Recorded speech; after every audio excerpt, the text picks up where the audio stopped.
Hey guys, welcome back to the channel.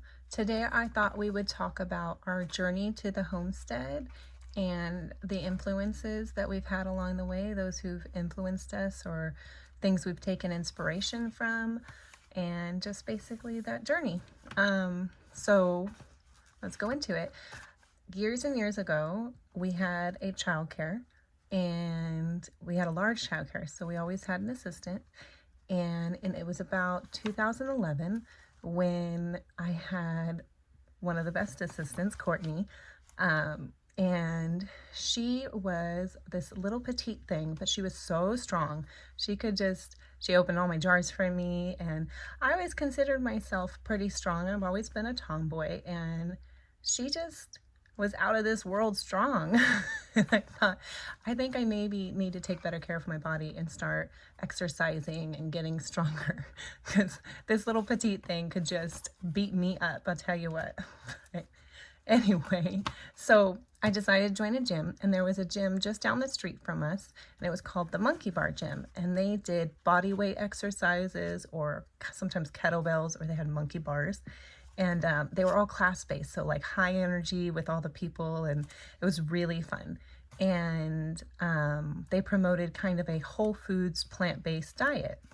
And this is all related, I promise. I know it doesn't seem like it, but so so I started eating like healthier. We had kind of eaten healthier. I thought we were eating healthy, but we cut out all the processed foods and it was all plant-based, and we realized this could get really expensive really fast.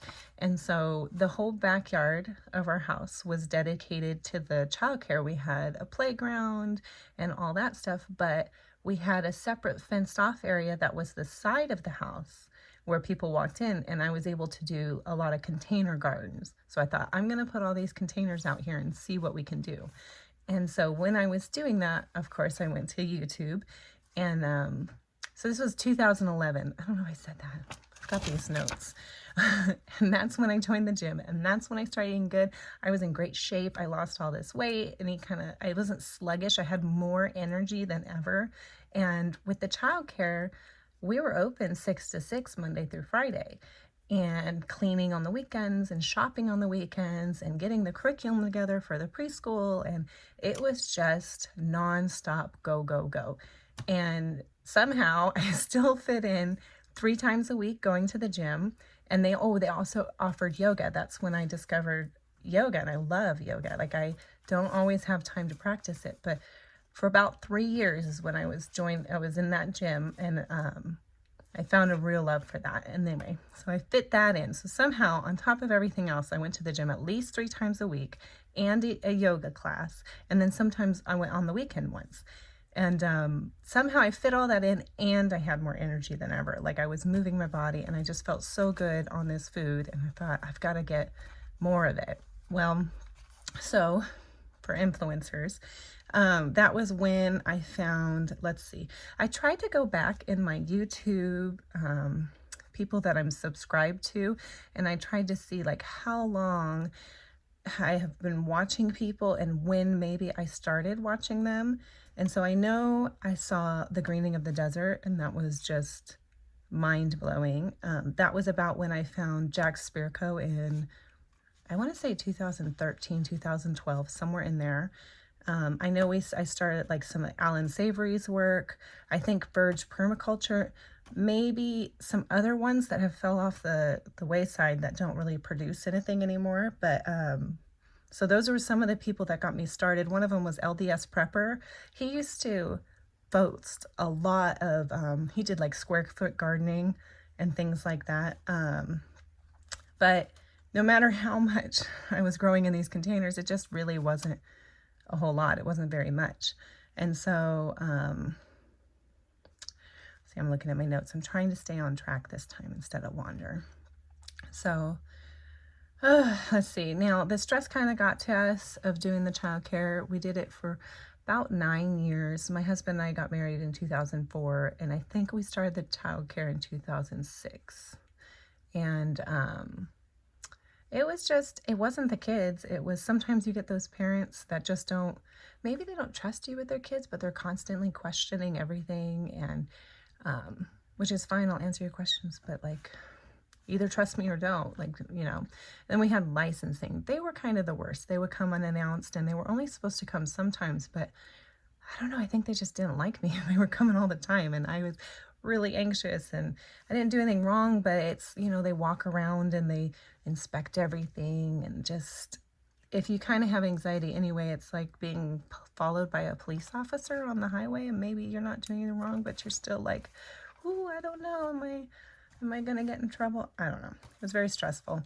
So in 2015, we decided to close daycare, and we moved to a 5-acre property in southern Utah, and we loved it. Like, it was beautiful. The area was gorgeous, and we started homesteading. And since I was in a cold climate now, where we hadn't been in a cold climate before, and we were higher in altitude, we were at 5,500 feet above sea level, I started following people like Ben Falk and Curtis Stone and Richard Perkins, and you know, cold climate growers. Canadians, I started following, like the Verge Permaculture with Rob Avis. I was already following him, but he's cold climate, he's Canadian. And then they just had a lot of stuff. And then I also was following more permaculture style things, so like Jeff Lawton and Paul Wheaton, and some gel salads, and so more farming things as opposed to just trying to grow into containers,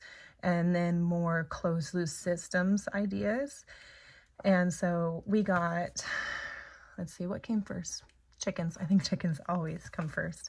But we got chickens, and we planted an orchard, and we got, let's see, what's next? We got horses. I got a horse.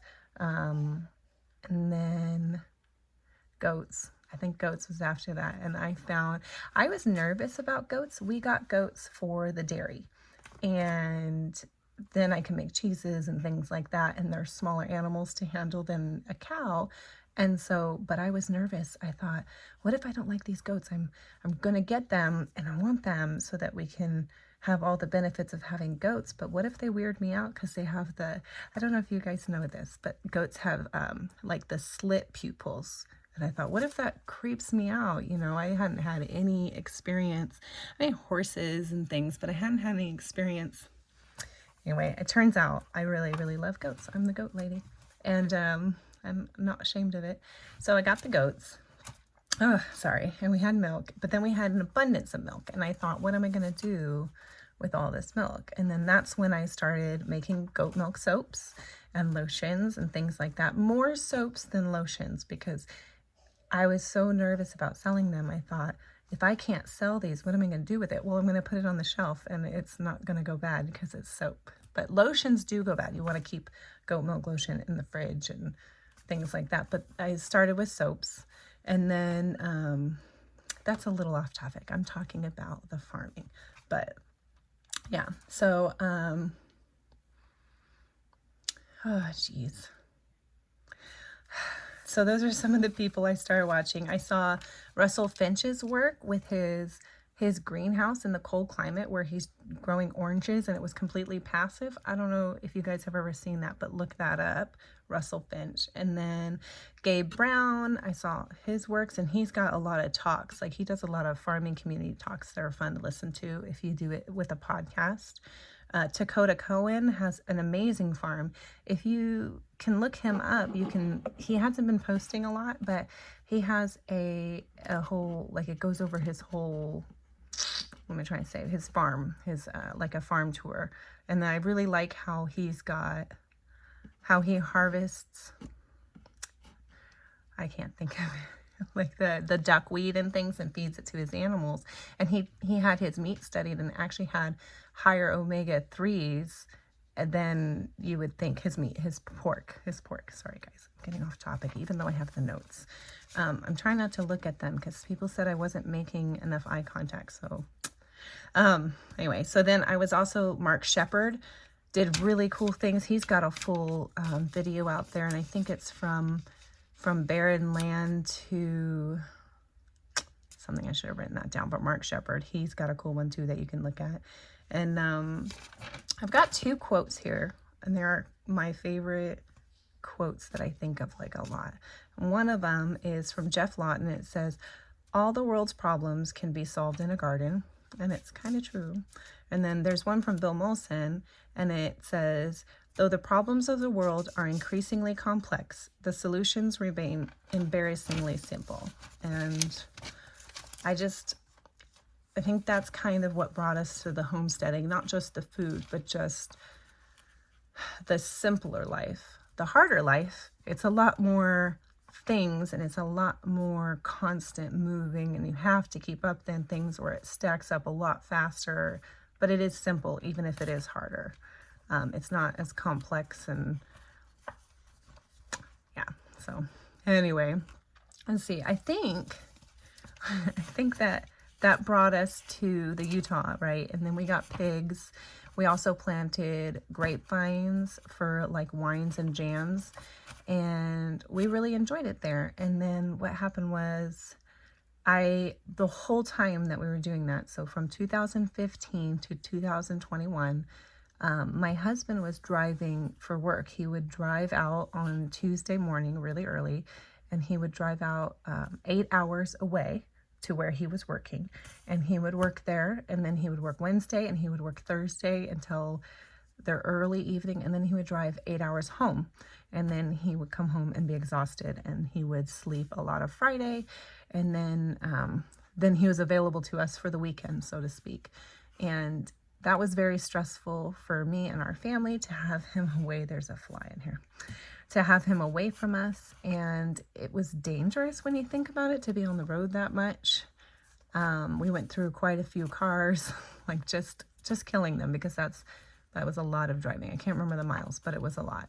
And so I was alone, and we started homeschooling my oldest son in 2018, and then 2020 happened, and I started homeschooling everybody. And it's really hard to do homeschooling when you're the teacher and your principal is always gone, because you don't have that backup, and you don't have that, like, I don't want to say he's threatening, but he is like, they take him seriously, where with mom, maybe they are more comfortable with me. They're like, oh yeah, we can get away with this. I think we could just push it a little bit more.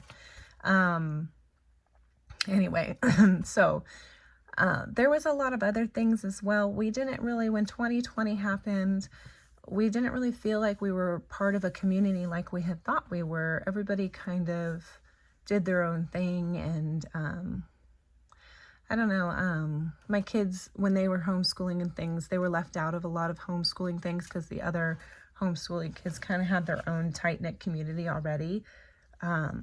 So there was a lot of reasons, but we came out to Texas to look at a property on July 4th weekend, and we looked at a couple areas. We were looking at the areas, and we actually came to this property, and we met with the people who were selling it, and their son was selling it for them. And I remember driving up, I was getting like the goosebumps, like, oh my gosh, what if this is it? And my husband, he's like, calm down, like, it's okay. We're just looking, and we're just kind of seeing what's available. Like, I don't know, just something. And I think God was speaking to me, but you know, and we got to the house, and we were looking at it, and it just got more strong. It didn't get weaker. And we went upstairs, and there was 4 bedrooms, and we have 4 kids. And then we found out they had 4 boys and a girl, and so do we. And they built this house for their family, and it just, we met with them, and it was just amazing. And so we hadn't even put our house on the market or anything. And what happened was, we basically just said, well, what if we put an offer on it right now? And they said, well, because your house that you're in is not on the market, I don't know if we want to do that. I don't know if we want to commit. And my husband said, you know what? I'll just put it on Zillow right now. Would you accept that? And they said, well, we'd be open to that. And so the next day we had an offer in on the house, and everything moved really fast from there, like really fast. And so we came out here, and things got busy. I already talked about that and what happened with all that, and it got very swept away. You know how you can get swept away sometimes, and you look back and go, oh my goodness, how long has it been? And so yeah, so that's where we are now. And we've got chickens here, I've already said, and we've got those raised beds. And I did in fact get the hay in there and the chicken shavings and the chicken coop stuff, all that stuff in there. And then I've got some like composted manure and a little topsoil we're putting in. And then I also have, we got the things. I'm probably going to put it in Thursday. Today's Tuesday. But we got everything. We've just got to get it in there. We got some bags of actual soil too to get it going. So that we can actually, I've got to put some garlic in. It is really, really late in the season to be putting garlic in. Not so much for everybody else, for us, but I think that I can still put it in there. And I've got some onions that I pulled last year that were kind of small, and I dried them off, and they're already starting to put, like the green stick out a little bit. So I'm going to plant those as well. And then I've got some potatoes that have eyes. So I'm just going to go ahead and throw all that stuff in there and see what happens, because I kind of feel like strange without things growing in the garden. Like I don't have anything growing in the garden right now. I've got a couple pepper plants that made it through the summer, and they're just kind of giving me things. I got an Anaheim in there as well. But yeah, so those are the influences that had us until Utah. And then when we got here, and then somewhere in there, I started watching some of these other channels, but I couldn't tell you when. It all blurs together. I know that some of these channels I started following since we got down here. So one of them is Deep South Homestead. We started following since we got down here because they grow in the Deep South, and I'd like to see what works for them. And then also a really good help is North Texas Vegetable Gardening and More. They have great local content, kind of not super local to me, but local enough to where when they're planting something, I think, okay, I could probably plant that now. And that really helps me with that, trying to figure out, because it's completely different. Right now I look outside and it's like Utah in October or late September, and it's December 5th. So it's like, it's not even close to the same world. Yeah, so, and then we started some of the other channels I follow now would be like the Millennial Gardener, and I follow Baker's Green Acres with Mark Baker. And he's got a really interesting story too, if you ever like go watch what happened to him with his pigs. Now I was following him in Utah because he does mangalitsa's, and those were the pigs that we did was mangalitsa's. And they're really big, but they have a really high fat content. And I wanted that for the lard for the soap. And then I also, they make really good curing meat pigs. Like if you're going to try to make prosciutto or things like that. So I know I was following Mark Baker before we came here, and I know I was following Greg Judy. I love Greg Judy. But some of these, it just blurs together. Living Free in Tennessee with Nicole Sauce. I followed her probably, they did a big fundraiser kind of get her coffee roasting off the ground. And that was about when I started listening to her, maybe. I'm not sure, but that was the first time I'd heard of her, of course. And then, let's see, Permapastures Farms is a lot of fun. But yeah, so those are like kind of the people who have influenced us and where I take a lot of ideas from, but I also just take a lot of ideas from all over the place. Or just if I have a pile of scrap in the yard and I have a project, I will look at it and be like, how could I use that? And we don't have a lot of scrap things. I try to save things or get things with an idea in mind so that we don't end up with piles of junk everywhere. But like when I put the puppies on that back porch and I got to reuse my goat fencing, part of my mobile goat fencing to kind of keep them in there. And they're bigger now. They go out with our other dogs and run around and stuff. But that was really good because whatever's clever, it helped them stay in there and kept them close so I could work with them a little bit more. But yeah, and then there's 2 podcasts on here that I especially like.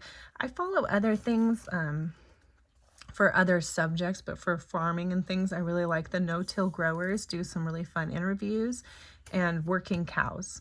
And Working Cows has had quite a few really interesting ones lately. Oh, and The Shepherdess on YouTube. those kind of go together for the rotational grazing that we want to get going when we finally get more like meat animals. And I don't know what animals come next.